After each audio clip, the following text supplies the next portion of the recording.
Hey,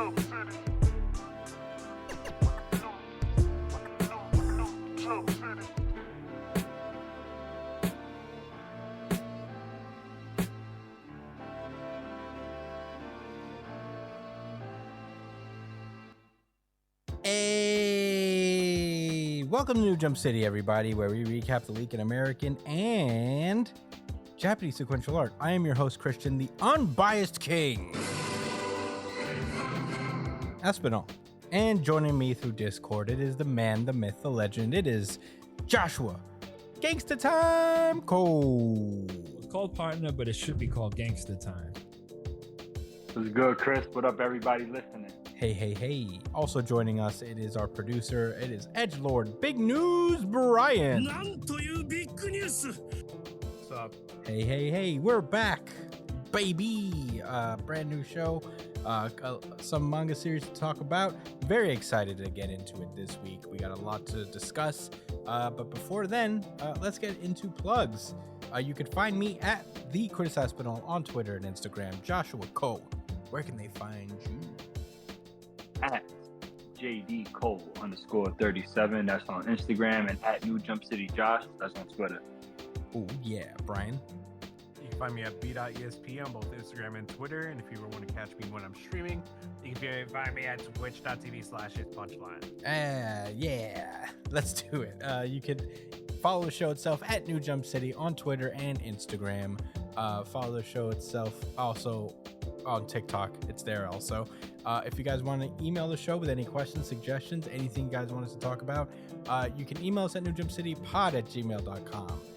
We have a couple questions lined up that we're going to get to at some point. But yeah, keep them coming. Why not? We like to go through the backlog and all that stuff. So email us there, or you can comment on the YouTube version of the podcast that we upload every week. It's still not exactly video capable yet. I'm still working on getting a new computer where I'll be able to fully, run the operation off of. But until then, I'm still uploading the audio only episodes on YouTube. So please subscribe to us there. If not for that, but to also keep up with the really good chapter of the week poll that we put up every week, a couple hours after the chapters drop on the official Viz Media website. So check us out in there. It's usually Sundays. The poll goes up, so you guys get to decide on your favorite series of the week, and we'll read it on the show, and we'll share in the glory of a really good chapter. You could also subscribe on audio platforms everywhere: Spotify, iTunes, Google Podcasts, wherever you listen to podcasts, we're on there. So check us out on any of those platforms. And without further ado, I suppose we can get started then. One Piece. This is One Piece chapter 1086, The Five Elders. So last we left off with One Piece, we of course were getting the summary of what happened at the Reverie in the time that Luffy was at Wano, and through the eyes of Sabo. I almost called him Asta for some reason. But yeah, where all these plot points are coming to a close. Cobra was just assassinated by the Five Elders in their weird beast forms. And Vivi had just been taken away by a running, scared Wapol who had just witnessed the assassination. So, that's where we left off. And we pick up where the Reverie has come to a close, and all of the kings that attended the Reverie are all leaving. Meanwhile, the Alabasta military forces of Igaram, Chaka, and Pell are all searching for Vivi. Obviously, she is not among them. And we then catch up with Vivi, who is hiding out with Wapol on one of the ships that are leaving, particularly the one that belongs to the Aegis Kingdom.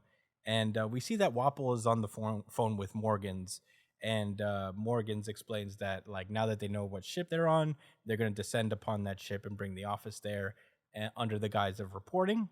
And in that, while they're distracting everybody on the ship, Wapol and Vivi are to make their way onto their headquarters, which explains how Morgans got Vivi and Wapol on their ship.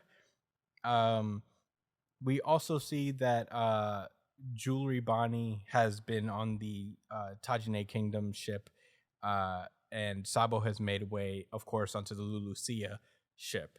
And he's not doing well. He's kind of bleeding out, just remembering that Cobra's dying words, basically. Yeah, from there, it is revealed that the news got out about Cobra's assassination and the disappearance of Vivi. Meanwhile, the 5 elders are discussing among themselves about Sabo. They mention that another man who bears a checkered fate. No one has led a life more affected by the D. And at that point, they're just like, well, I guess that's done. And he's like, I guess we can move on to our egghead business. But meanwhile, they get a call from Emu themselves, and Emu gives the order that they would like to use Vegapunk's creation known as the Mother Frame. And Jay Saturn, Jay Garcia, I think his name is, he starts saying like, well, we will not know if it's real until it's tested. So, maybe if we tested it, then it might influence our handling on the egghead matter. So, a test on an actual land would be better than sea. And before they could even really think about what to test it on, Emu suggests Lulusia Kingdom. And Immediately. yeah. And they're like, there's a lot of people there. And he's like, no matter. It is no matter. And yeah. Literally so. Yeah. Okay. And the elders are like easily convinced. I mean, to be honest, they're just like, well, all right then. No, yeah, there was no resistance at all. I think he stated a fact, like, yeah, there are fish in the ocean. And Nemo was like, indeed. Yeah. Carry on. Uh-huh. And they're like, all right. That was that boiled down to. Yeah, so basically, and one of the elders asks why Lulusia was chosen, and Emu simply says it is close. So I guess it's just like one of the closer islands to them. And at this point, we get a little shot of all the elders, and we learn all of their names. We of course already knew Saint J. Garcia Saturn, who is currently on Egghead. But we also learned the names of Mr. Mustachio Bearded Guy, Goatee Man. He is known as Saint Marcus Mars. The white-beard mustachioed man, his name is Saint Topman Workery.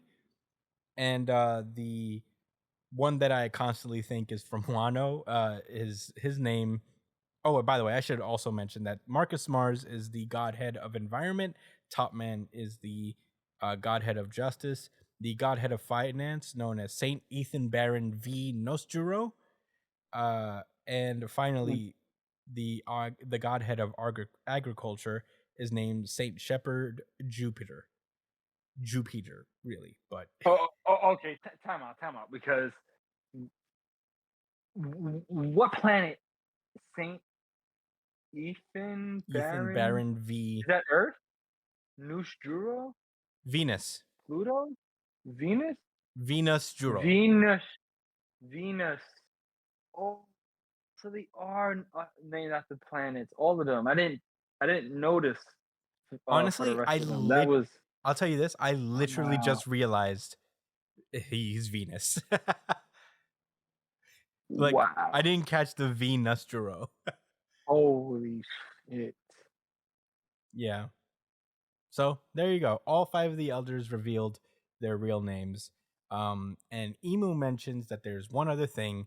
They desire Vivi. And they said, bet. Say less. Okay. Why don't you quote them directly? He says, it will be done. It will be done. So, yes. The Navy has been basically dispatched because of all of the between capturing the warlords and also controlling the uprisings across the world. They've been spread a little thin, but that's why they sent out the seraphim to these various places. We do see the other seraphim that are not on Egghead, and there is, in fact, yes, a Doflamingo seraphim, a Gecko Moria seraphim, and a Crocodile seraphim. So that's cool. That's rad. I wonder where they went. They went somewhere to fuck shit up. Oh yeah, for sure. But anyway, we cut back to present time as Sabo basically details the events that happened during his stay at Lulusia. When he arrived, they were basically already liberated. They had taken their king and princess prisoner, and by the time Sabo emerged from the ship, he was welcomed with open arms because Bello Betty is already there, and I guess riling up the citizens and freeing Lulusia from their monarchs.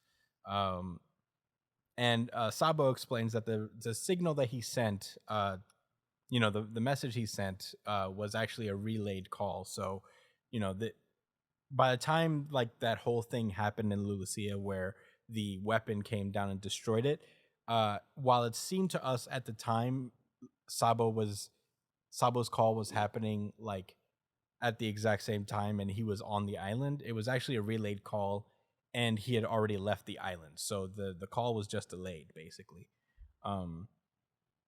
And they explained that, I guess Eva asks for more clarity on the vanishing of Lulusia. And Sabo explains that there was a great shadow covering the entire sky, and the next moment, boom, everything was gone. And Dragon is like, a great shadow?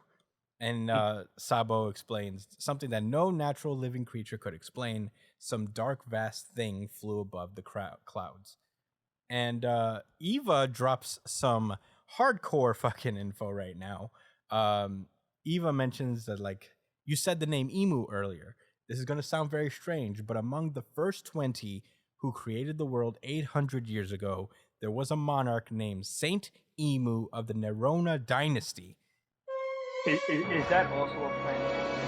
Say again? Is that also a planet? I don't think so. Let me look it up. I think what, Emu or Nerona? All of that. I think Nerona was just a king. He wasn't one of the 5 elders. So I don't think he's like a planet. Okay. The celestial dragons are not named after planets. So Saint Emu would have been a celestial dragon.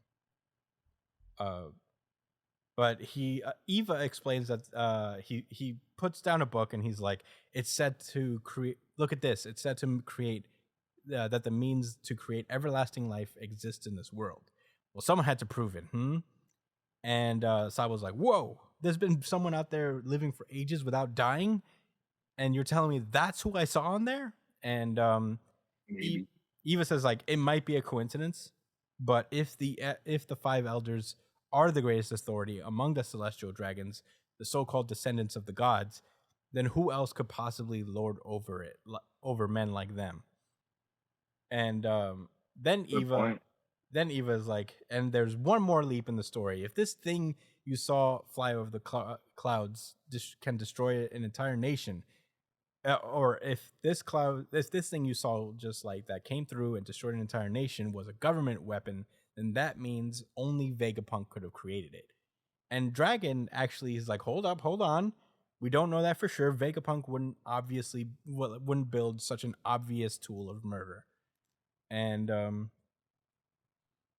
Eva's like, well, if it's an ancient weapon, and if Emu were alive since ancient times, it all makes sense. And Dragon talks about how like Robin confirmed that the ancient weapons are real, but then he asked the question that I'm sure everybody was thinking. It's like, if the government was in possession of one of the ancient weapons, then why have they not used it before, and why use it now? And then we cut away from this, actually, back to Marie-Joie, where we learn about a single celestial dragon that had been executed, but the world was not privy to this information. This didn't get out into the world. and the man who passed the sentence was once the ruler of a place called God Valley, and today he is the supreme commander of the Holy Knights. His name is Saint Fingarland Garling, and he ended up executing Don Quixote Misogard, the guy who stood up for Shirahoshi and the fishmen.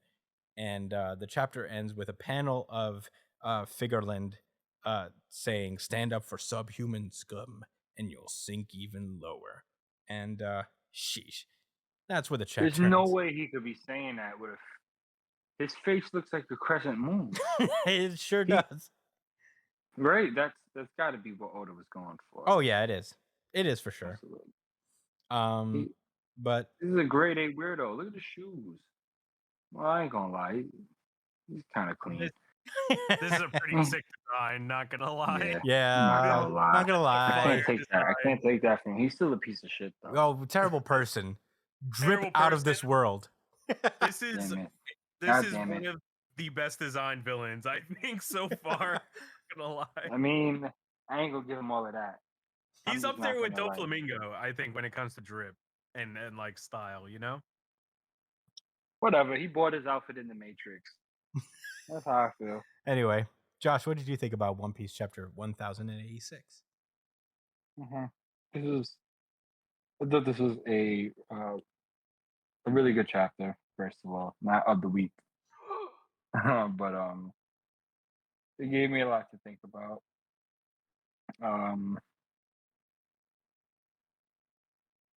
Sorry, I am going to go into the page I wanted to talk about. Okay, so as far as the weapon in the sky goes, and I think that was the biggest question. Like, why haven't they used it in the past?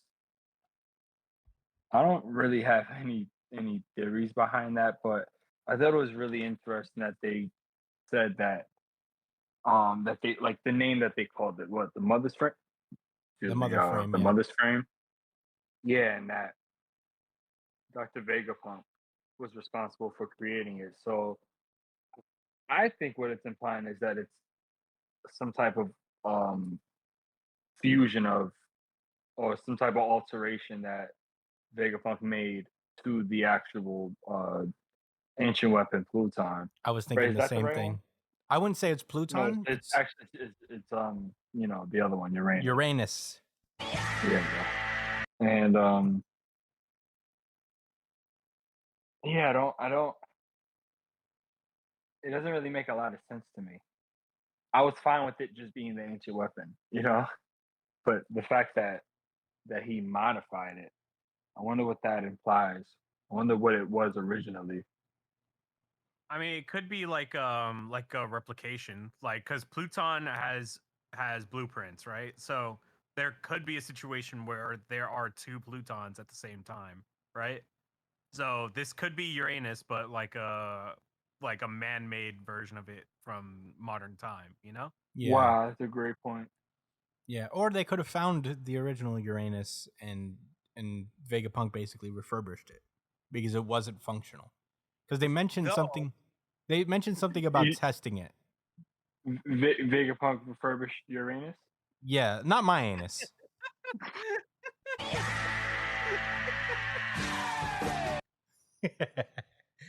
Certainly not mine, but Uranus probably. Nah. We are children.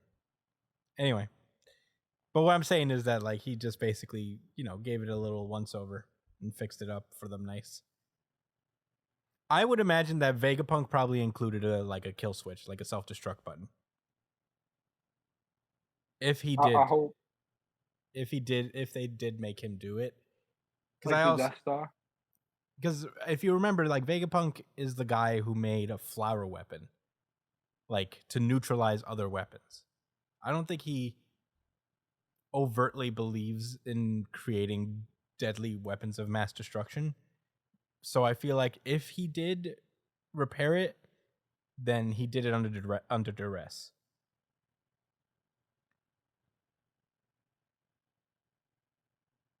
Right. He's clearly a good guy. Yeah. Yeah, lots of questions. Lots of questions. But what about you, Brian? Any thoughts that stood out? So I have a few things. Something that I just thought of right now is so it, Eames' location, like where he or she is called the Chamber of Flowers in Pangea Castle, and I find that interesting that it's called Pangea, like Pangea Castle, because that means that the world is all like one landmass, right? Mm-hmm. So that's kind of like a way of them saying that, the world is all under this person's control, kind of thing, Like Hmm. this is the entire world in this room, Yeah. which I didn't think about. That's a pretty I feel like that's a pretty interesting like little tidbit there. Um and I thought it was pretty sick to see the rest of the warlords, seeing like the rest of the what's it called? The Seraphim. Seraphim. Yeah, seeing Doflamingo and fucking Crocodile and I Moria. forgot his name already. Moria. Um Moria kind of looks adorable as a kid. Kind Yeah. of sucks that he grew up to look like just a giant creep, but it is what it is. Yeah. Um and now we get to the last part here, which is the Figureland Garland guy. So I've mentioned before that Oda, I'm pretty sure Oda brought up that Shanks is a Figureland. Did he? Yeah, I'm pretty sure he brought up the fact that he is a Figureland. When? In not canonically, but it was mentioned in where is it? Through through the new movie, Film Red. It was mentioned that he was a Figureland family. What?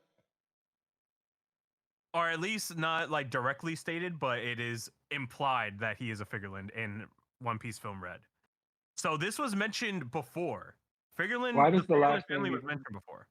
Why does Huh? that name even come up? What was the context? I have no clue. I didn't watch Film Red, so I don't know when it was mentioned. I did watch But Film I Red do and I know- just don't remember. I know it was probably not very noticeable because this was the first time it was ever brought up and nobody really knows exactly about it. But now we know that, the Figureland family is no fucking joke. And if Shanks is related to this guy, then that makes Shanks that makes Shanks a fucking what's it called?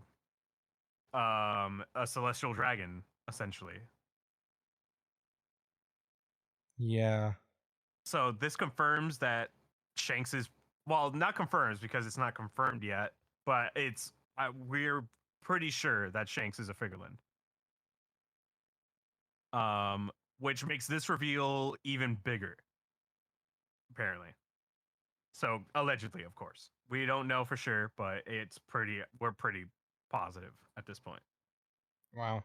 I'm willing to buy that at least in some capacity, only because I feel like Oda wrote his name out like it was supposed to mean something, and I couldn't draw any like Oh, connections.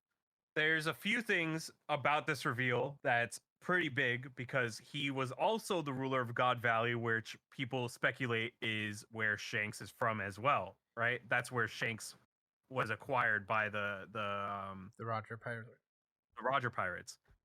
So there's a chance that Shanks was born on God Valley, and he was then taken on by the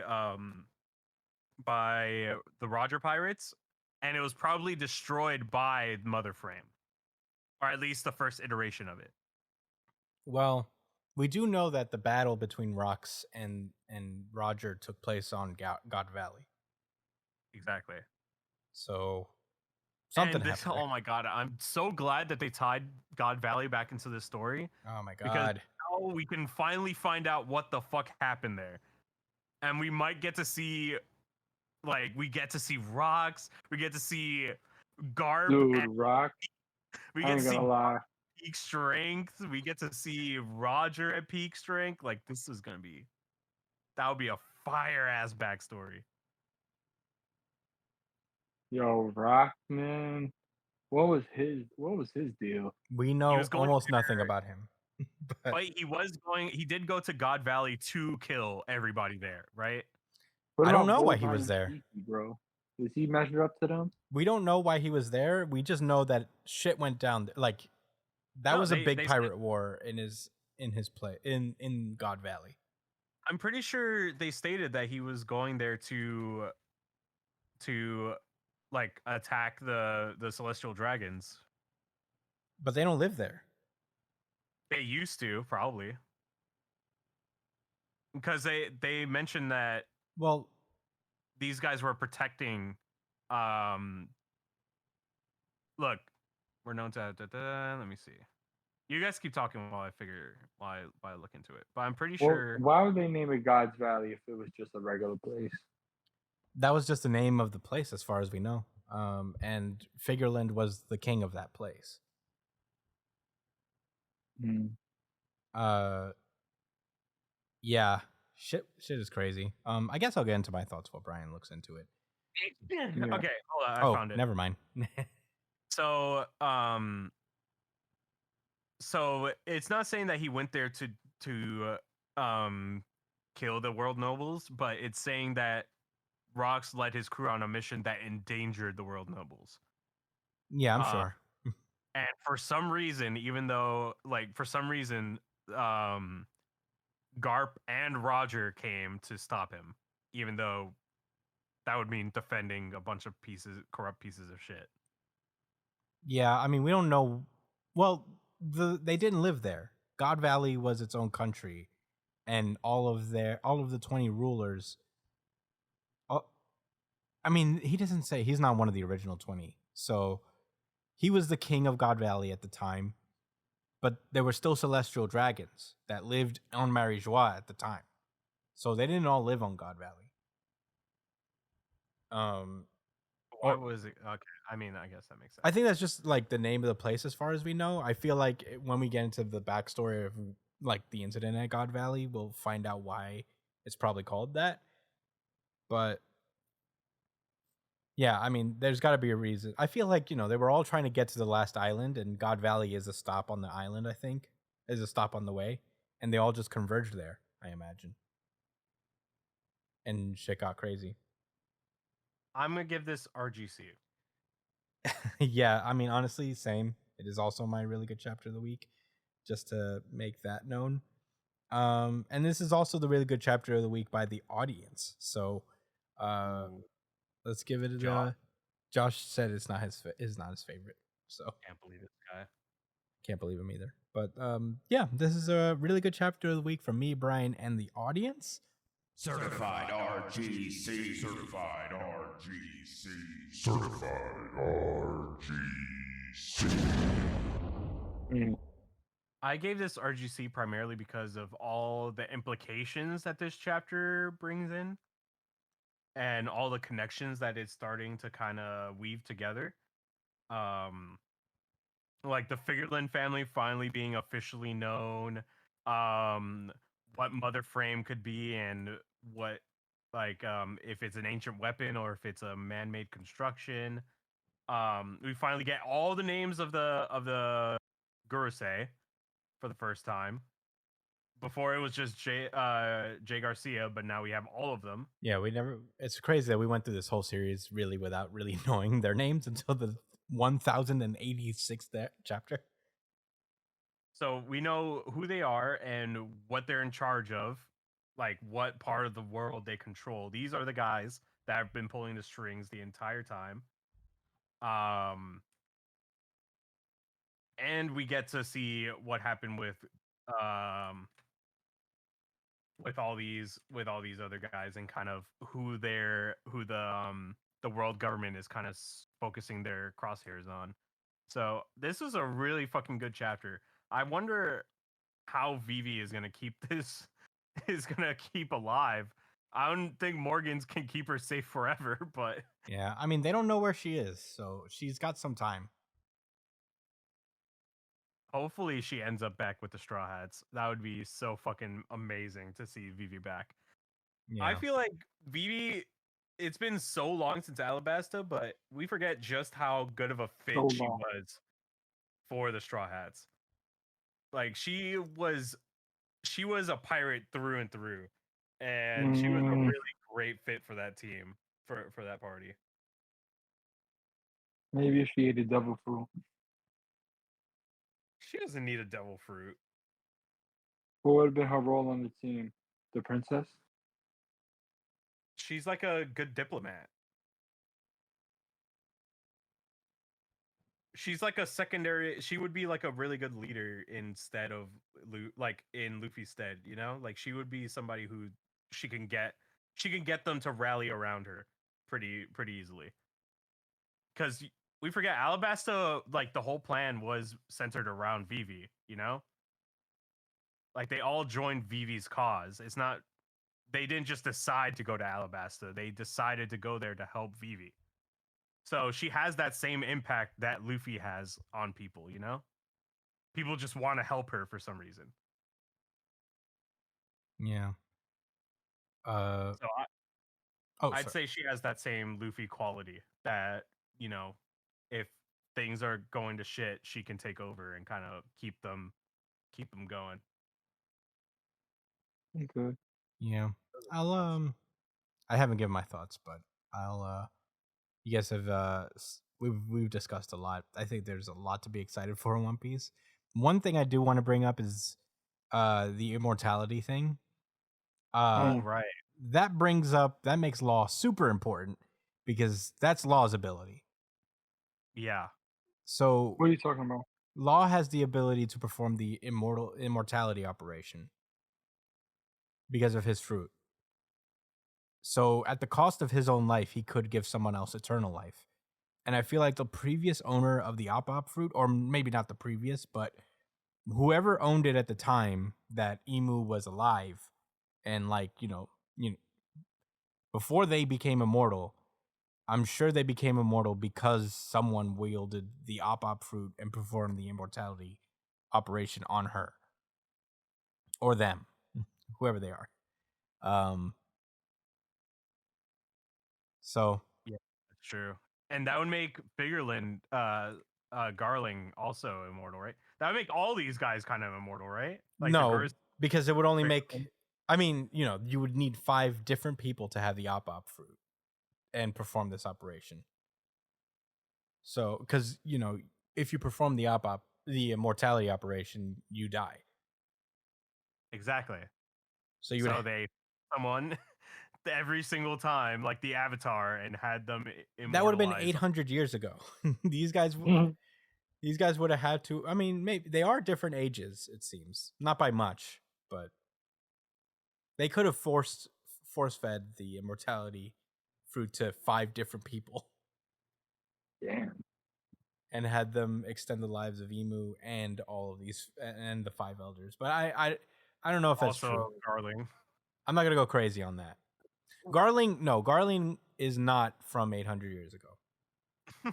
So It he's would from. have to be. It would have to be Emu and all the Gurusei, I think, that are immortal. Or there's a theory that the Gurusei aren't real beings; that they're all manifestations of Emu's like abilities or whatever. Now that would be sick. Yeah, that would be pretty Because crazy. because in the previous chapter, when Sabo is kind of fighting them, they all seem like they don't seem like real beings. They're under the control of Emu. So there's a chance that they're not real, and it's similar to like a Vegapunk situation where they all represent pieces of her or them of their power, or of their personality. Yeah. Because Oda does like to kind of tease things within concepts, right? Yeah, but Oda is also the best at teasing things where he gives us a little tiny piece of information, but the little tiny piece is a part of a gigantic sprawling narrative. So I have no idea what the fuck it could be. Anyway, the immortality thing is super interesting because I feel like they wouldn't have built it up within Law if he were just gonna die at the hands of Blackbeard at this point. So I'm sure Law will be back, and I mean, Law got away. yeah, so I'm sure Law will be back, and there is the Chekhov's gun of the immortality information now, operation now. So it's all a matter of if Emu is gonna make him do it, or like try to capture him and make him perform the operation on someone, or maybe Vivi, because Emu wants Vivi. Maybe it's another one of these body hopping things where I'm like, I will go to a new body. I don't know about that. Yeah, I don't know either. Who's to say? I don't think anybody can accurately guess what's going to happen in One Piece. Maybe he just really desires her. That's also very possible. Maybe he really just wants to hang out. I mean, maybe that's why. Maybe he just wants Vivi to be immortal so they can hang out forever. Yo, Vivi, you want to chill? We can watch Netflix? Hey, Vivi. Vivi. I don't know if I'm doing a good 4Kids Sanji, but Hey, Vivi. Anyway. Yeah, but One Piece was incredible. It's gonna be on break for a month, and I don't know. I don't know how I'm gonna cope. Really, I'm gonna miss it. But you know, Oda's going under the knife for surgery for his eyes because apparently he's been drawing One Piece mostly blind for God knows how long. So rest up, Oda. I expect 4 weeks of uninterrupted work from you when you get back. You can't just do this to me, man. I need it. That man. is the reality. But seriously, you know, rest up, Oda. Get your rest and take care of your eyes. He said he's gonna get laser beam eyes. Yeah, he said even if it means I get laser beam eyes. Oh, that's sick. He's gonna become a Cyclops Chimera. That I would accept that if it means that he gets to draw more One Piece. But I mean, we won't be talking about One Piece for a little bit until he comes back. But man, it's been banger after banger ever since they left Wano. Banga after banga after banga. Yeah. I can't wait. I can't wait for it to come back, obviously. Lots of stuff is being revealed. But yeah, that's all I gotta say. Get well, Oda. Any closing thoughts before we move on? Nopers. Alrighty. With that being said, let's move onward. Oh. Jujutsu Kaisen. Okay. This is Jujutsu Kaisen chapter 225, Inhuman Makyo Shinjuku Showdown Part 3. Whoo! 3 times in a row I nailed it. 3 times in a row I nailed it. Perfect. Okay, so last we left off with Jujutsu Kaisen, we've been dealing with the battle between Gojo and Sukuna. Long-awaited battle. They seem pretty even at this point. They're just kind of noodling around and testing each other's strengths, it seems. And now we cut over to the rest of the heroes, seemingly just watching them on TV, on this gigantic TV tree thing. And kind of hard to explain. Yeah. And the good majority of this chapter is all of the characters talking amongst themselves about the mechanics of the current fight going, in terms of what domain expansions would look like for both of them if they were to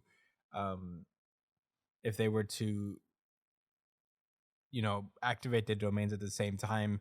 It's basically who would win, I guess. It was like a chat between who will win between your favorite superheroes. For real, it is like that, because they're very thoroughly discussing the logistics of the power system that they inhabit. And man, it's a lot of dialogue. I'm not gonna read the whole thing. A whole lot. Yeah. Every character is very in depth in this. But yeah, they're basically talking amongst themselves as to basically if Gojo, like why they both haven't unlocked their domain expansions yet, and they're just like not sure because they have such powerful domains that nobody knows what'll happen if they both activate it on the same time and whose domain will overshadow whose.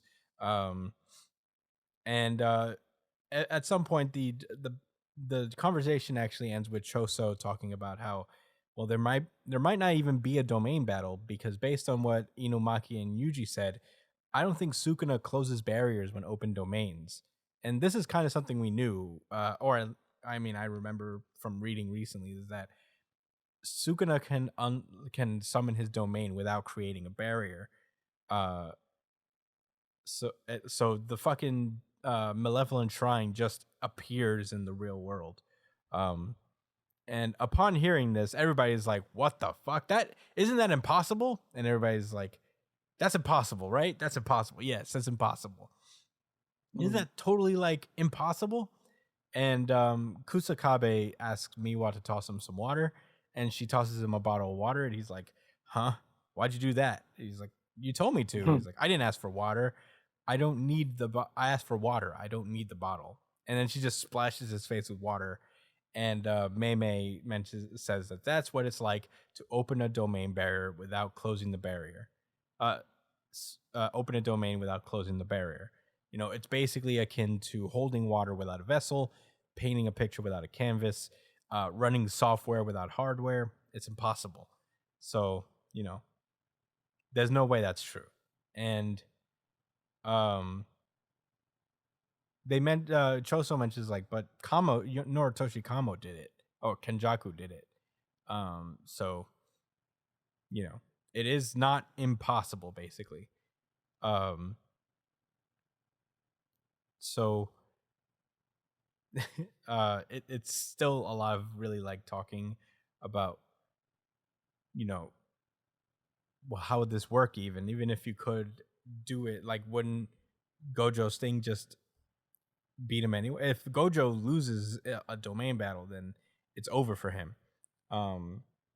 You know, the lightning guy, I forget his name right now, but he's like God. He activates curse techniques and switches between amplification and innate technique quickly. If Gojo didn't have 6 eyes, Sukuna would have already beat him in cursed energy efficiency.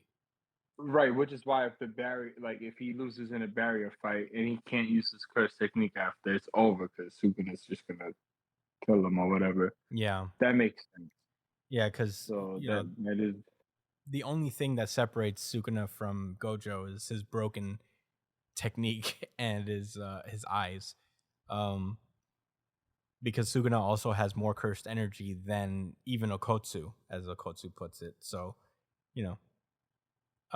And the witch girl, I forget her name too, but she's like from the Kyoto school. She mentions like maybe nobody, including those two, knows what'll happen if their domains clash. And Higuruma, who I neglected to mention, is here. He's like, and here it comes. And then the next page, we get a 2-page spread of both Sukuna and Gojo activating their domains at the exact same time. We get a really, really fucking awesome 2-page spread of the Malevolent Shrine going up against Gojo's Infinite Void. And the narrator starts talking about how the clash was even. Inside Gojo's barrier, the two can't miss commands overlapped and canceled each other out. So they fought with both their domains open. If one takes heavy damage or one domain collapses, the other's guaranteed hit will immediately strike. So it's an even match inside a barrier. But then we see on the outside, the barrier starts to break down.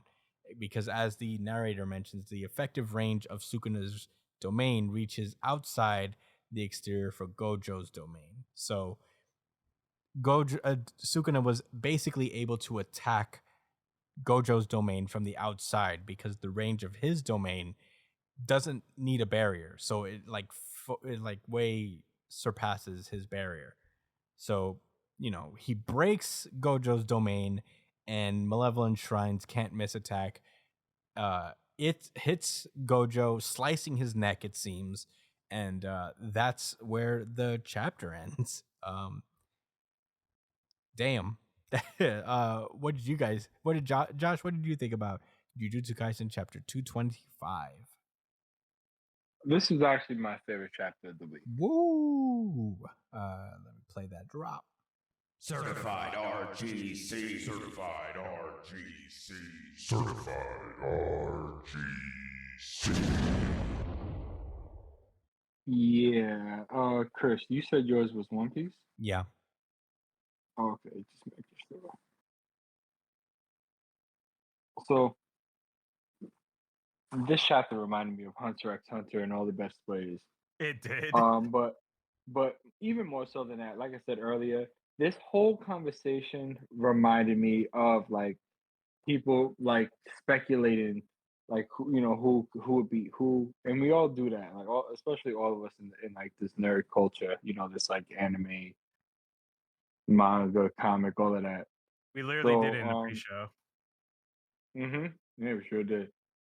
I always ask questions like that. But I like how, I don't want to say they refreshed us on how like barrier techniques and cursed energy and all of that works, but I like that there's like this genuine speculation that's being generated where we could only as readers go off of what the author's given us, and what we've been given so far is that this guy Gojo is super confident, but so is Sukuna. So it's like, how is this gonna go down? And just to see the rest of the cast, really kind of think this out and then come to the conclusion that wait, Gojo is at far more of a disadvantage than it seems. To be honest, had the chapter ended with just the conversation leading up to like the barrier clash, I probably still would have been satisfied because it would have built enough tension to last for the next week for me to think, damn, like how is this gonna go down? Like, oh no, I think Gojo might fail, and bro, like literally within 2 pages, Gojo got his neck sliced. Yep. I'm gonna be clear with y'all. I don't think he's dead. There's no way. No. I don't There's think no so way either. he would do that. He can't do that to us. I don't care how edge and against the grain he wants to be. He wouldn't do that. I mean, Gojo's been wouldn't in do this that. kind of situation before, right? Yeah. But Like this exact situation. well, last time this happened when he was fighting Toji, he was saved by no, he wasn't. He used reverse curse technique on his own. So like he was already dead and he used reverse curse technique. Yeah. I gotta read it because I remember this. There was like a specific thing. He didn't die, but he was able to heal himself with reverse curse technique. But sorry, continue. I guess. No, that's just really interesting. I don't know how I don't think Sukuna is going to give him a chance to recover. Although what might happen is that maybe his reverse curse technique is honed so well to the point that he can recover instantly from the slash, so that Sukuna has to also think around that. There's just no way he died. But I do want to give it to Gigi for building that speculative tension. Maybe there's a better word for it, but I really enjoyed the chapter. How about you, Brian? What do you feel about this week's chapter of Jujutsu Kaisen? I thought it was really interesting that like I didn't think about it the entire time. I thought, well, I did think about it, but I didn't know whether or not it was supposed to be like a thing that Sukuna was just punching through Gojo's infinity the entire time in this fight. Like I had a feeling that there was something up with that, but I never really brought it up because I thought maybe Sukuna's just that strong, right? But Gojo's infinity has been getting pierced through this entire fight. And that surprised Sukuna at one point, during that fight. Remember the point when, like, just before the buildings were about to fall, that Sukuna threw a punch and Gojo caught it, and Sukuna made a reaction? I'm pretty sure Gojo is up to something here. I think he allowed Sukuna to get attacks through and hit him to kind of either conserve energy or to kind of lure him into doing something that he wants him to do. Like, he knew as soon, I'm pretty sure Gojo knew as soon as he popped his domain that Sukuna was going to pop his immediately as well. Because a domain expansion is essentially like a domain expansion battle, to be precise, is probably the biggest essence of being a superior sorcerer, right? Like, because that's your space. If you can dominate another sorcerer's space, then you have the leg up, right? Mhm. So he essentially forced Sukuna to do what he wanted. So there is a chance that Gojo had something planned here when it came to getting this domain expansion up. And I don't know. I don't know what he's going to do, but I feel like he's been in this situation before and he's probably learned from it at this point. Like there's no way he goes through a situation like he did with Toji, especially with Toji being brought up recently again as well by Gojo, like that he doesn't learn from that situation, right? Wait, Especially against the King of Curses. we'll say that again. Like there's no way he doesn't learn from what happened to him, right? His curse technique has only gotten better since that fight with Toji. Oh yeah, definitely. So After so him getting his neck slit like again is there's no way he didn't learn from it. So he definitely has something up his sleeve when it comes to this, especially with Toji being brought up again Mhm. by him in previous chapters. So that memory is still fresh on his mind. So I'm looking forward to see what he does because Yeah. he's Bro, definitely not. Toji ain't Sukuna. Okay, Toji is he's you can't underestimate him. I looked through the volume 9 for Jujutsu Kaisen because I remember like Gojo talked about his reverse curse technique and when he revived himself. And in that moment, like when he was killed by Toji, when he initially was stabbed, he was stabbed twice by Toji. The first one was something that like negates a knife that negates all curse techniques, and that includes Gojo's Infinity. So he was able to like stab him that way, and then he killed him. Like he officially delivered the kill stroke with a regular weapon that wasn't a cursed tool. So in that moment, in between those two stabbings, he focused all his energy on reverse curse technique to kind of like prevent himself from dying in that moment. And that's why he came back the way he did, because he basically healed himself like right on the fly. And then after the whole incident passed, he talked about how he was having reverse curse technique running around the clock to preserve himself. So it's entirely possible that that's going to kick in, in the next chapter as well. Because reverse curse technique is basically healing. And not everybody can do it though. But He's sharp and maybe he got it to a point where he could do it way faster. yeah. But ain't no way Sukuna's gonna just leave him laying there. Oh no. Probably gonna dice him up into pieces. Yeah, you got to remove his head, and that's like the real way you get rid of a sorcerer in that sense. Like prevent Gojo, from using his reverse curse technique is that you got to behead him fully. And it does look like he did behead him. He did cut his like neck in a way that looks like it's lopped off, but who knows? But yeah, that was a little thing I was just thinking about because I wanted to remember exactly what happened with that.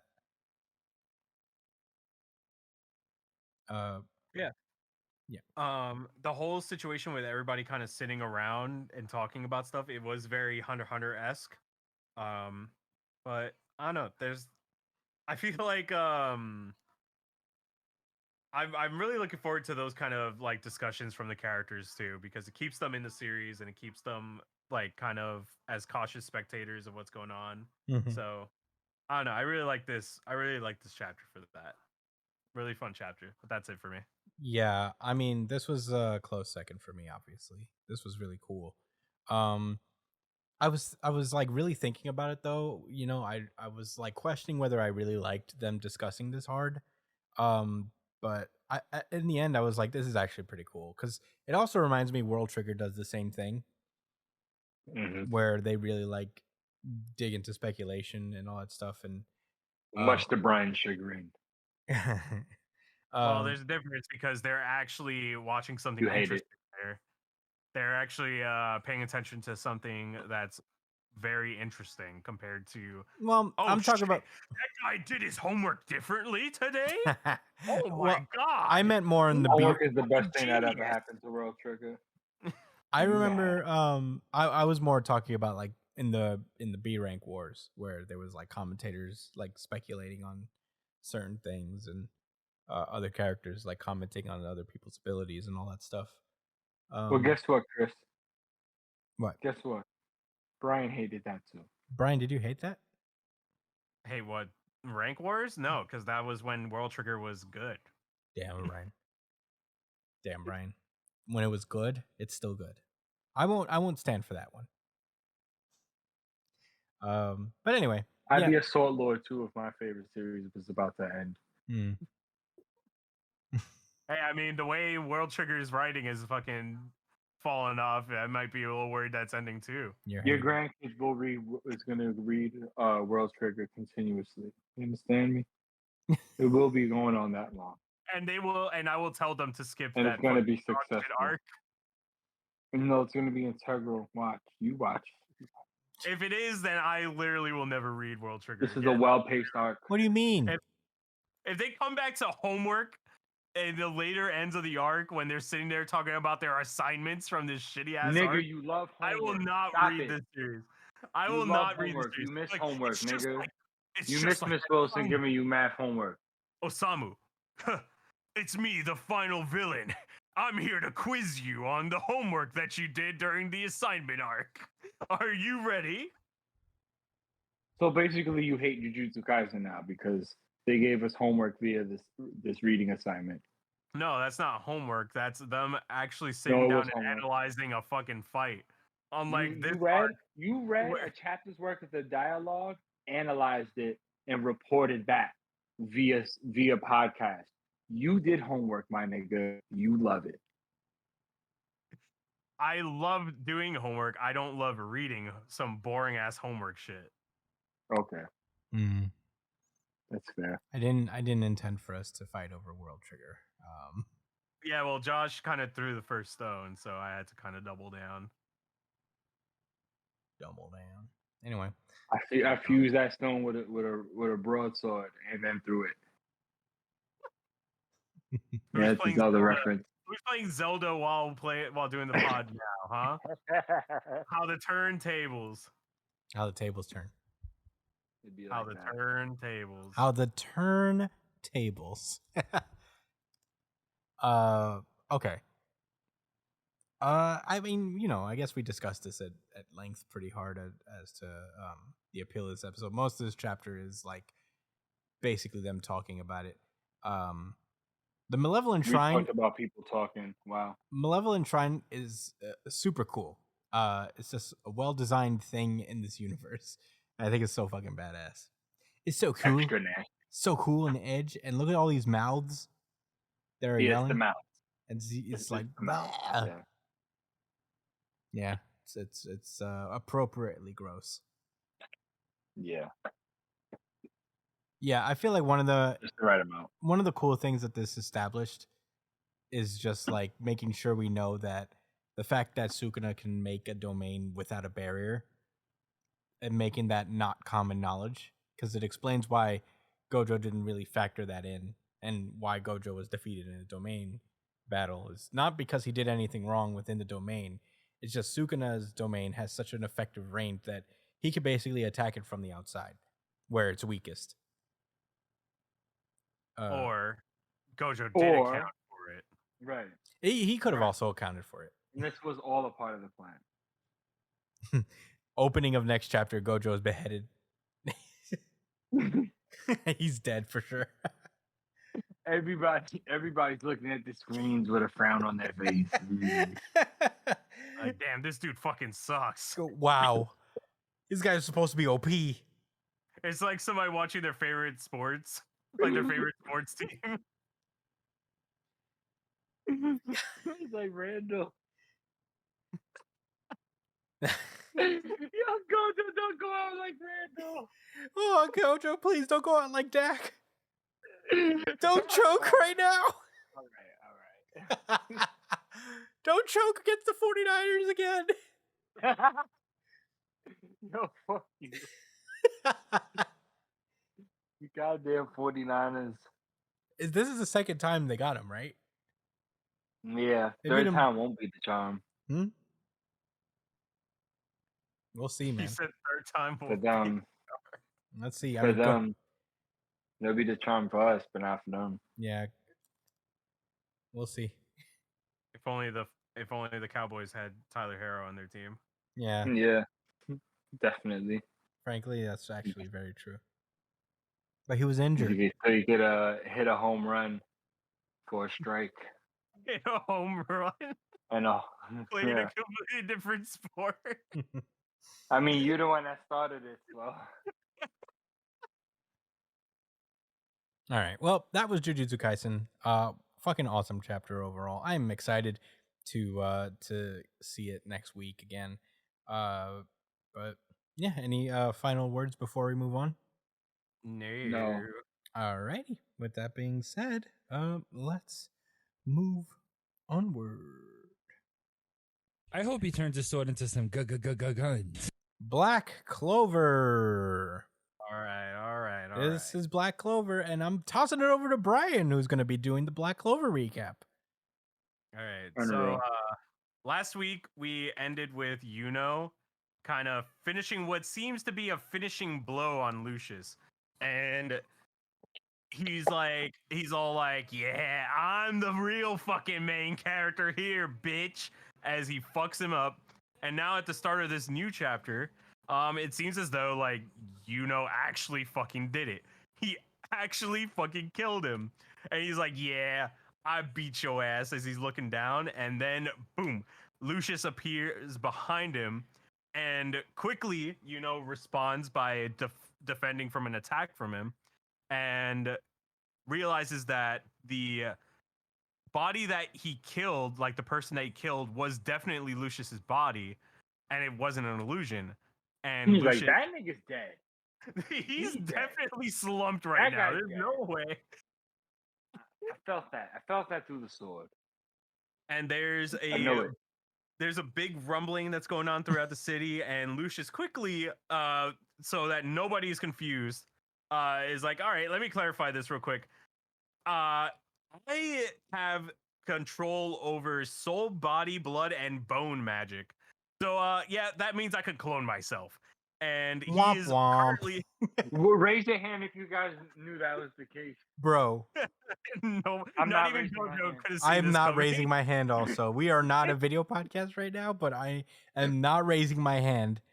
Me neither. My Frankly, even hand, go, my Joe. hand is down that by my waist. frankly, he Eisened us pretty hard. He sure did.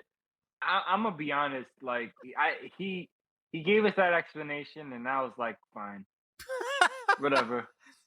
Not me. I You're had an God. attitude. I was like, So yeah, that is.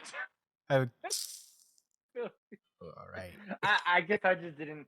I did wake up at 3 a.m. today, so perhaps I just didn't have the gumption. That's fair. The drive to get that mad. He caught you when you were tired and not Yeah, willing to I was- fight. I was vulnerable and unaware. Yeah, it's all right. Okay. No problem, Tabata. Have your way with my logic. Okay. That's what I did. I'm sorry. I'm sorry that couldn't be the case for you, Chris. I was Are you fully okay with that, conscious Brian? in the I'm afternoon okay with that. when I read this, and I was like, come on. Nah. Wait, it's probably the case. I bet if you went and did, it would make sense. No, it makes sense. It would make It's- sense. And to be fair, we fully, all of us called it that there's no way he's dead. So Yeah. I'm not genuinely disappointed or anything. It is funny. It was just like, okay, of course. All right. Anyway, I Brian. was disappointed for different reasons, but I'll wait till later. Yeah, you can continue, Brian. So Lucius then begins to kind of rip the city apart and kind of lift it up into the sky as the real body seems to be looking down and watching things from like a cozy little view in the sky above the city. And Very you know, relaxed. He's and chilling. you know, because Yuno's about it, he's like, yeah, you know what? Fuck it. I'll fuck you up twice. There's two of you, I'll fuck you up again. And then Lucius is like, my boy, you don't know how to count? And then there's like 17 different Luciuses Minimum. appearing at the same time. And Yuno is like, okay, wait a second. I'm not the main character. You know this, right? Whoa, wait, hold on. Whoa, time out. hold on. Another phase? No. This ain't happening right now, right? Like, No. You go. This is too much right now. and it Since when? seems as though hope is starting to get lost within the Clover Kingdom. All the side characters are falling to their knees and they're sad. They're like, damn, we fucking lost, bro. Like, how did we win? Understandably. Yeah. I felt that way too. I kind of was like, wow, it's. I guess now it's time for Asta to save the day. Yeah, they need Asta to come down pronto. Right now. And it seems as though all hope is starting to get lost. And Noelle is like, hold up, motherfuckers, the main character isn't here yet.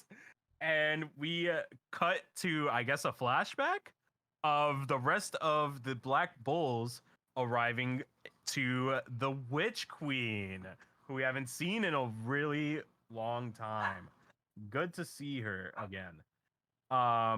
So she's just vibing, and everybody's like, yo, we really need your help. Wait, actually, they didn't say that because she saw it coming in the future from like 10 miles away. She was like, yeah, no, I knew y'all motherfuckers were coming. And yeah, your boy is in another fucking country. And all the Black Bulls are like, yeah, go. My boy's still alive. I'll give him a knuckle sandwich when I see him. And also, the captain of the Coral Peacocks is also there, coincidentally. So we happen to have 3 of the strongest witches all together in the witch queen's domain. And she's obviously salty about it because she's like, okay, y'all motherfuckers leave and then you just come back again, you fucking losers. But at the end of the day, she agrees to help because if she doesn't, then she's also fucked. So she gathers all the witches in this domain with Finneral in the center, and they all combine their magic together to create like a giant door, like a giant portal that I guess can allow you to see someone you really want to meet, right? And then we cut to the sakura trees inside of like the classic Japanese Japanese Edo time household. They're bringing him his Black Bull's cloak, saying this is important to you, ain't it? And then Asta goes, yeah, thank you. Okay, here we go with his fucking knuckles grip, the fucking definition on his muscles. Asta's fucking jacked and he's ready to fucking go. OD. He's done so many Roided push-ups. up. Way more than before. I think Yeah, that's clear. he's done more push-ups than he's ever done. Yeah.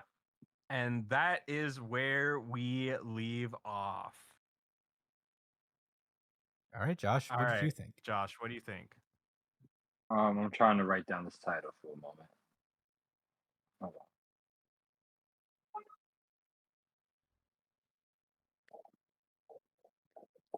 Well, I like this chapter, but no, I take that back. I didn't like this chapter. This was my least favorite chapter of the week. And I have a criticism. I want to get into it before I guess I don't think it was a horrible chapter, but I feel like I can't really blame the author because I put this expectation on myself, knowing full well that I shouldn't have done that with Black Clover because that never works out. And what I'm trying to say is, I thought the realization by Lucius that they're breaking like that basically this timeline can't be read, or it's like, it's inconsistent with his readings, you like meant that he was gonna have to approach the fight differently in a more strategic way. All he did was kind of, yeah. Damn, I guess I got to use my brain a little bit more. Time to conjure a fucking gangbang. But it's like You it was fool, almost you like did. it was ignored. All right, I'm not gonna say it was ignored. I guess the function. All right, they kind of. I guess now that the way I look at it is that they kind of had to say something along those lines because otherwise he'd see through everything and there's no way anyone would be able to beat him. And that'd be that. So sure, I guess it was enough of an explanation to justify people being able to put up a fight against him. It was nice for I thought it was one of my favorite panels of this week. Actually, I'll say it's one of my favorite panels, but I have a whole nother segment about panels later on. Was at the beginning of Black Clover when truly believe he did it. Like if you look on the bottom, which panel was it? The bottom left panel of the first page. It's like if you zoom in on his face, he's like staring. He's like staring down at the corpse, and then he's like dead ass, like, "Yo, No, nice. I did it." He said, "Hell I'm yeah." different. Yeah. He didn't say it instantly. I like that he looked at him for a second and was like, "Damn, word up, word Alright, up." nice. Like, that's me. I did that, Hell yeah. Like, I imagine if he had more time, he would have looked around like, Asta? No. Guys, Did you see that? No. you see that shit, guys? Yeah, I did that. You don't need Asta. That's all right. Motherfucking Wizard King, nigga. Yeah, you guys know what? I'm the Wizard King. Me. I am. Me. I had some doubts because Asta could just cancel my magic, but I mean, shit, you gotta make me the Wizard King now. And then as all that discourse was going on in his mind, that's in my head canon. This happened within a few seconds. Him imagining these things, and Lucius is behind him, like, Adorable. You thought. fool. Oh, you failed to account for my gangbang magic. Right? Oh, you didn't know. Yes. How next level my cheating could go. How could It you wasn't know? enough. I could see the future. How could you And possibly know? control time. I mean, yeah, like I said, that's why I thought it was important that, like, was there build up to this? And I think we knew that he had the previous Devils abilities, which was bone, blood, and what was the other one? Bone, blood, body.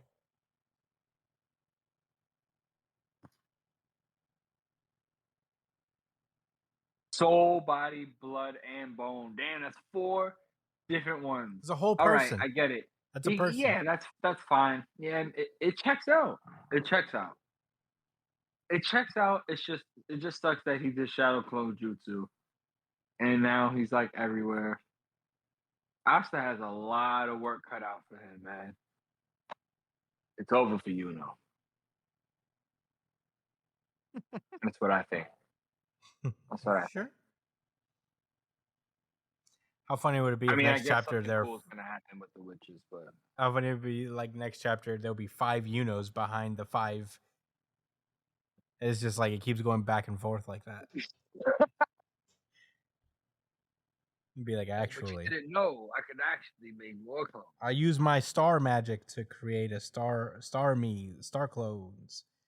to also be Sorry. there. Oh, but I used my future magic to know you would do that, and it made several more clones to approach these clones dramatically. I use my future powers to bring 5 more of me from the future to here. And now there are 5 more. Of Like me. Booster Gold. Yeah. All right, I've had enough. What were your thoughts, Chris? Yeah, I mean, I'm in the same realm as you. I mean, I'm not really torn up about it outside of just being kind of funny, but You sure always sounded like you was tore up over it. no, I mean, I was mostly joking, but there was a moment where I was Oh, like, alright. all right. Because we knew he was going to pull some shit. There's no way. This guy squints his eyes too much throughout the series to go out like this. We know this guy. He's in every series. He's the guy who's like 3 billion steps ahead. There's no Yeah. way. But the fact that he was never even Just really squinting his eyes way too much. Yeah, that's his whole thing. If he ever widens his eyes, it's only to give the illusion that he's been bested. But he's never truly been bested. Like Aizen. No. Truly, Aizen has influenced an entire generation. Oh my god. He's definitely influenced this guy, Lucius. So, Was Aizen never not in control? He meant to be in that chair. yeah. He's like, actually, this is also part of my plan. And he's like, all right, Aizen. Okay. Just promise you're gonna help us, all right? Everything's part of your plan if you say it is. Fine. Is it part of your plan to help us, please? Stop fucking gaslighting me, man. This was not part of your plan. To be strapped to this chair forever. But anyway, yeah, I mean, the art was kind of cool. And it was cool to see Asta come back, using all the witches' powers. So, that's exciting. I like that Finral had a role in bringing Asta back. I hope each of the Black Bulls gets their fight and gets to do some cool stuff. That would be pretty awesome. But yeah, I'm excited for what's to come with Black Clover. I anticipate a lot of great art, a lot of great action, until Lucius is finally defeated for realsies. But yeah, that's all I gotta say about it. Brian, what were your thoughts? I thought this was a funny chapter because of the whole gangbang magic. Yeah. But you guys pretty much hit the nail on the head. I don't really have much more to add. I'm just glad Asta's finally back in the story. I just realized a lot of the manga this recently has been taking a step away from their protagonists and kind of running with like a bunch of different stories. So it's interesting that that Black Clover kind of brings back their protagonist into the fold again first before a lot of these other ones. So I'm really excited to see what can pull out of his bag of tricks, because I'm sure he's not coming here alone. Oh, also, there was one thing that I thought of was that Asta isn't going to be the one that comes out of that portal. I think so. It says it like the wording of the magic spell is that it's person you want to meet. You'll see the person you want to meet, right? And Finral is a pervert, so he'll probably think of someone else other than Asta by accident. Yeah, I But guess. who? I don't know who, but maybe it'll be somebody very powerful that he has met before or something. Who knows? Yeah, I think they're just gonna bring Asta back. But I guess I wouldn't be surprised if they were building up for, like, I guess a shock surprise thing that wasn't him. But I don't know who else they would bring through, even if it was like based on who Finral wanted to see. I don't know who, but I feel like that might happen. Who knows? But those are my thoughts. Not much else to think about. All right. Well, yeah. Black Clover, entertaining as usual. Excited for what's to come next. With that being said, let's move onward. Bitches get shot. It get heavy. Gra. Undead Unluck. And now I'm gonna pass it over to Josh, who's gonna cover Undead Unluck for us. Yo. Undead Unluck, chapter number 162, Master B. Respect me. Yeah. You know what? I actually didn't know that was the title until right now.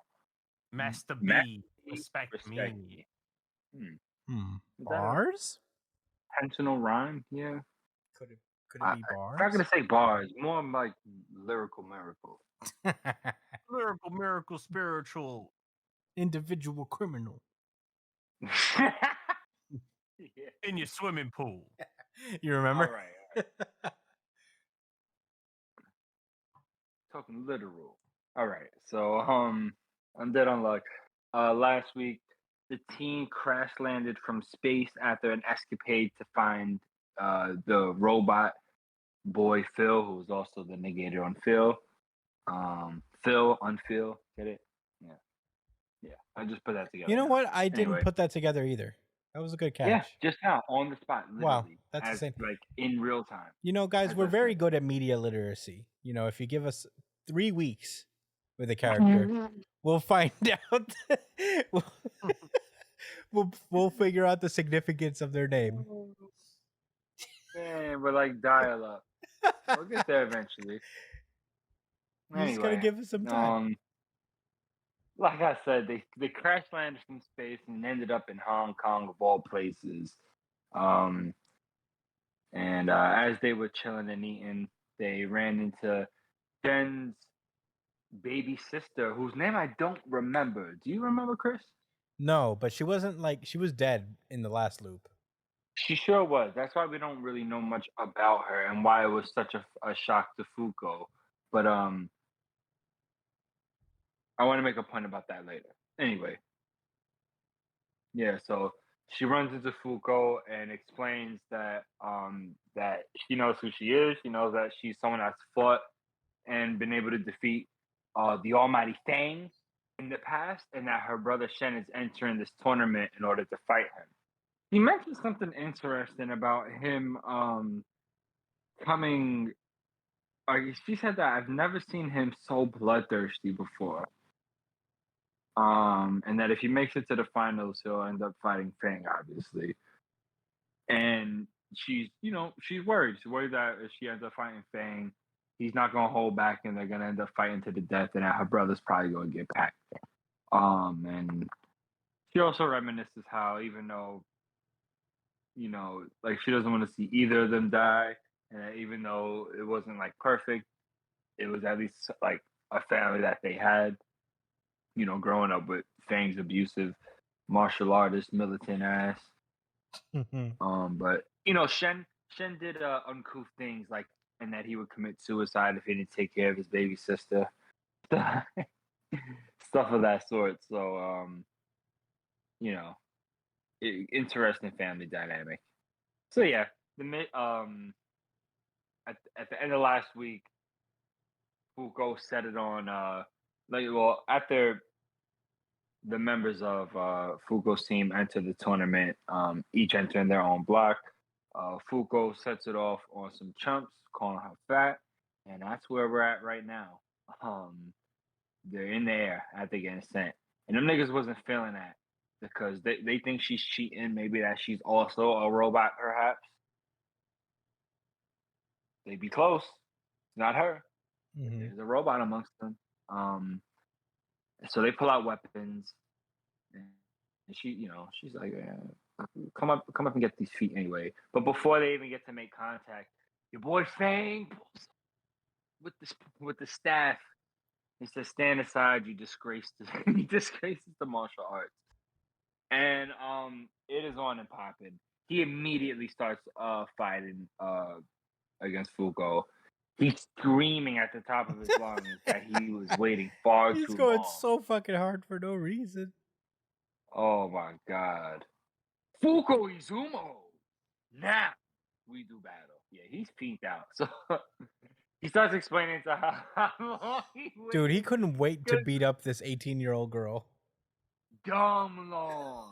He didn't even ask like how she didn't age. I guess he doesn't look like he aged much either. Yeah. He could care less about any of those details. He's mad that he had to raise these kids. That he couldn't kill. Oh my God forbid he couldn't murder anybody. Which I guess to him means he couldn't fight at his full potential. But I don't think he needed to do that in order to kill others. Whatever. So he had to hold back. Fugo makes a light joke about how sorry for the trouble, but I appreciate the dedication. And he's like, yes, like he says none of that matters. It's all so I can fight you, so let's go now. But right as they're about to make another clash, Shen goes Super Saiyan essentially and shoots from his arena block, being the creator, and comes in to intercept both of their blows, both Fuko and Fang's blows. He says, "Hey, hold on, give me a break here. This is the Tenrei Asai, a once in a decade event. The heck are you ruining it for?" So he's just like, "Look, if y'all got some personal beef, y'all can take that shit outside. I'm here to win this tournament. All right. So what's it gonna be?" And so Fuko calls out to him. And he's like, "Oh, like, how do you know my name?" And then he realizes that that she is the Fuko, the reason that he was not an orphan for all his life and was able to be trained in the ways of martial arts from Fang, all of that good shit. He's like, "Oh yeah, you're like my surrogate mother, kind of, sort of, something like that. More like a caseworker, I guess." Yeah. Fuko the caseworker. Yeah. Yeah. Yeah. Cool. So, meanwhile, I'm just gonna be honest. Fang isn't feeling none of this. He doesn't care for the fact that Shen pulled up. He doesn't care about him at all, really. And he's like, "Look, fuck this tournament. Our match begun. All right, you see this joint I got with me?" And Fuko remembers what that is because that's the same attack. Well, what's going on is that he has the same staff from the past that turned into this flaming dragon attack. But I guess it's an artifact from the Lunar God. Maybe not. It's probably just a Chinese weapon. I don't know much about Eastern mysticism, so Neither do I'm I. not going to comment on whether that truly is possible or not. Maybe it's fireworks. I don't know. So anyway, Fuko remembers that that's the attack that killed Shen before, and she's like, "No way. It's not happening again. I am the fixer. I am the corrector. Shen, let's stop this shit." He's like, "All right." So your boy throws the staff with the flaming dragon. Kind of reminds me of Zatch Bell when he uses that electric dragon move. Bowser Kurga. Shout out if y'all know the reference. I Chris don't. and Brian are heathens, so they don't. Yeah, exactly. I know. He does the lightning thing that turns into a dragon, right? Yeah, that is what I just said. So anyway, Fuko and Shen stop that with their bare fists. Hardcore gangsters for life. Super cool. In the streets, alone every day, moving weight, all of that, all this, This was part of the war in the Bronx. Yeah, thank you. So, Shen is equal. Fang is equally impressed. He's like, "God damn, from an impromptu defense, that wasn't too. Oh, y'all squatted up on a nigga. How interesting. While I don't mind a good melee, a fight to decide the strongest must be one-on-one. He didn't want the smoke. It's all right. He's all about honor and Yeah. being bitch made, I guess. Yeah, he's not a fan of getting Nah, jumped. He said, "I'll take you on one." I guess he's not a bitch for that. That's fine. That's fair. I won't put that on him. I wouldn't want to get jumped either. Yeah, this may be an unpopular opinion, but I also would not want to get jumped. How about you, Brian? How are you on that subject? I would have to say maybe depending on the day, I'd want to get jumped, but not very frequently. I don't really like getting jumped all the time. Hmm. Mm. Is that crazy to say? No, I think that makes sense. Like sometimes, just to remind myself that I'm human, I'll need to get jumped like every once in a Yeah, while. sometimes I need to get taken down a peg, and I'll take a jumping. I'll take a jumping here and there. Yeah. I'll take a jump. Sometimes I feel myself too much, and I'm like, you know what? I need to be brought down to earth. Well, One jumping, please. Hey, why don't you fellas come over here and jump me? Fang isn't with the shits at all. So he's just like, whatever, y'all can have y'all little tournament. But when Fuko wins, and she will, because that's my Fuko.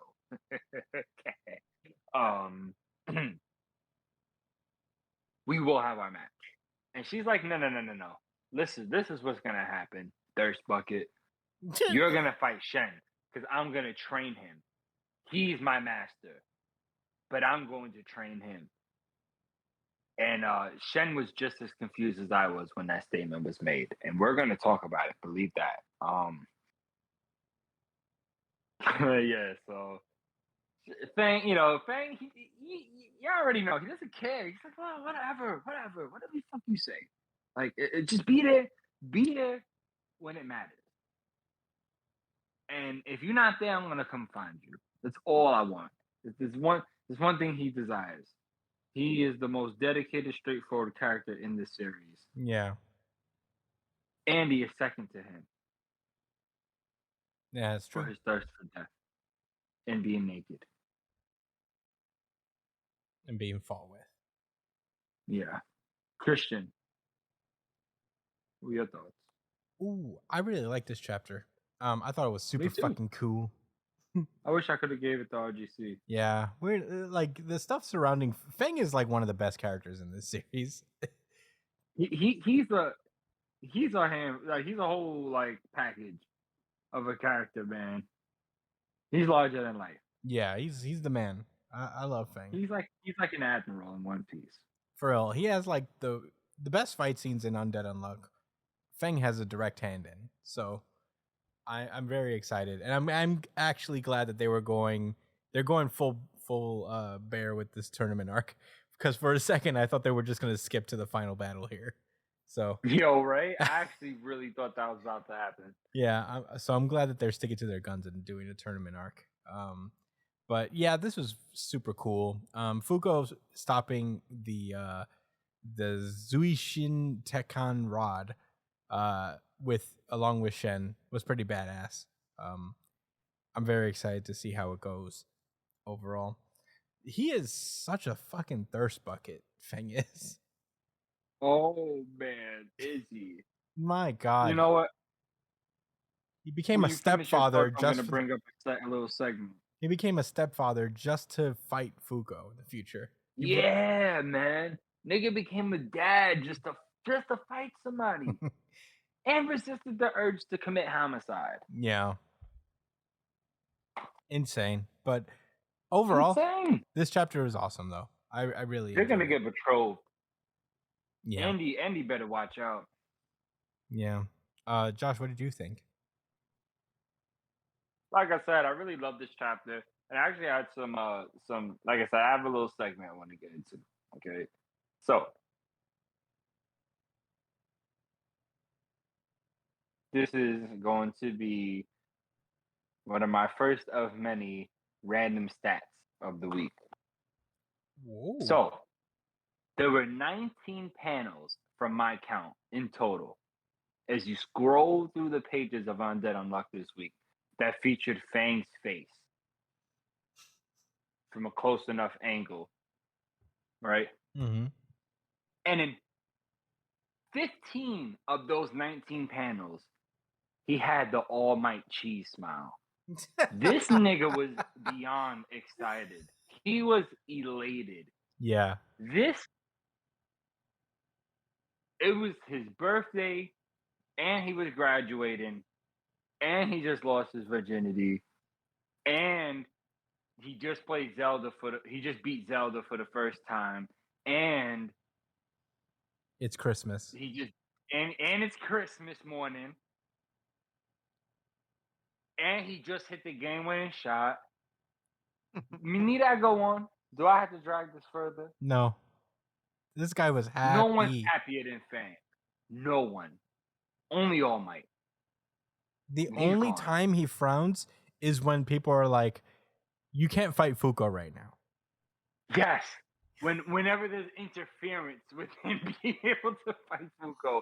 And that was only in 14 of the panels that showed facial features.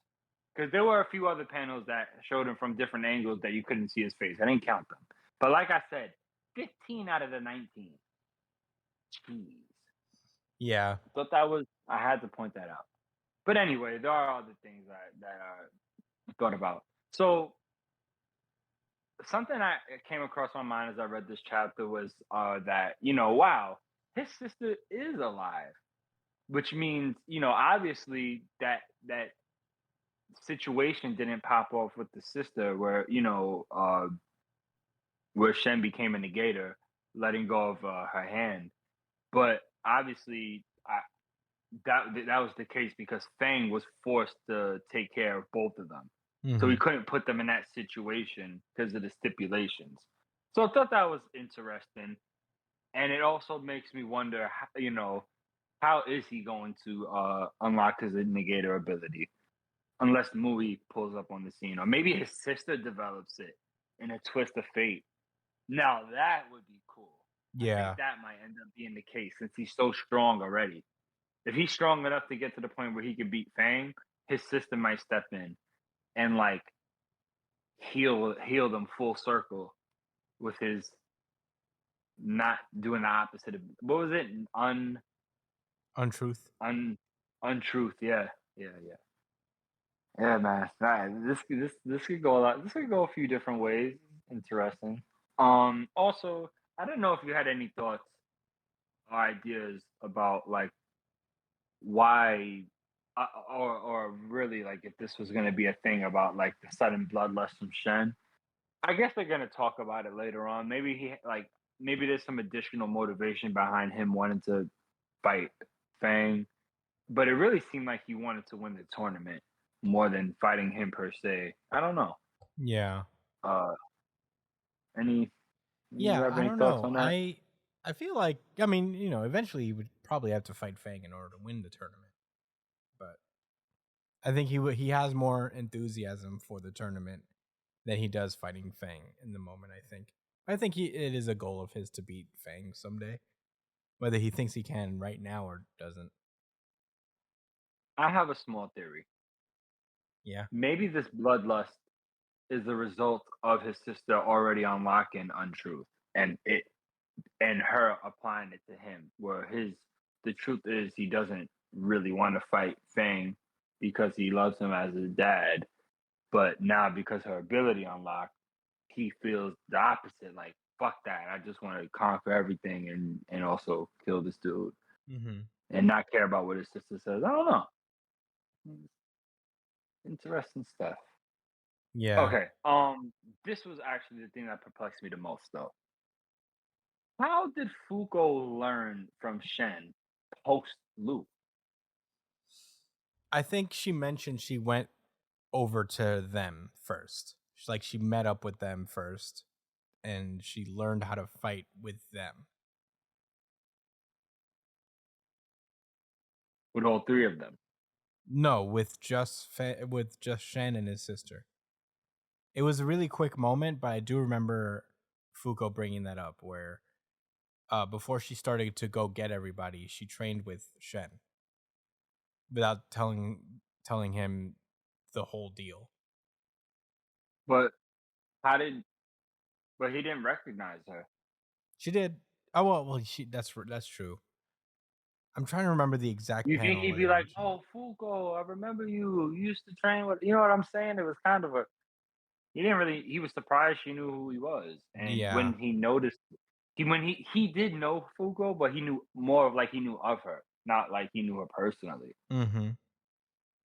So, I mean, maybe she got training before the world ended.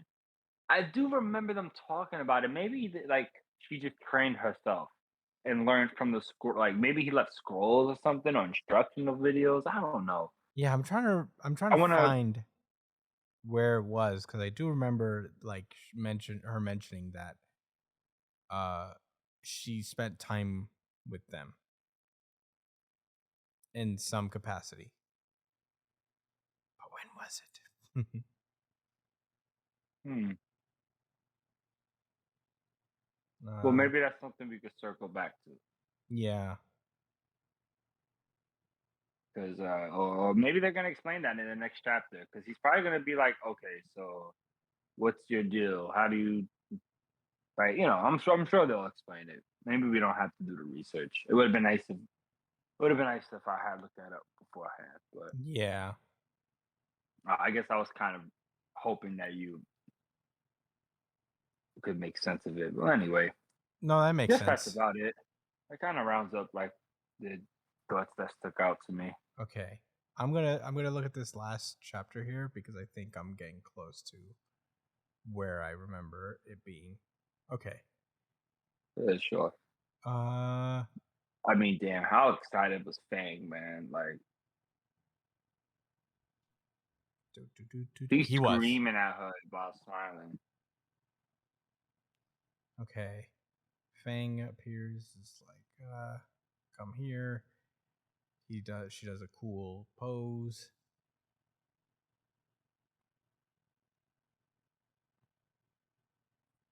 And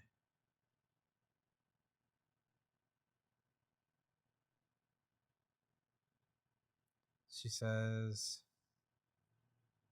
"Oh, yeah, there you go. Okay."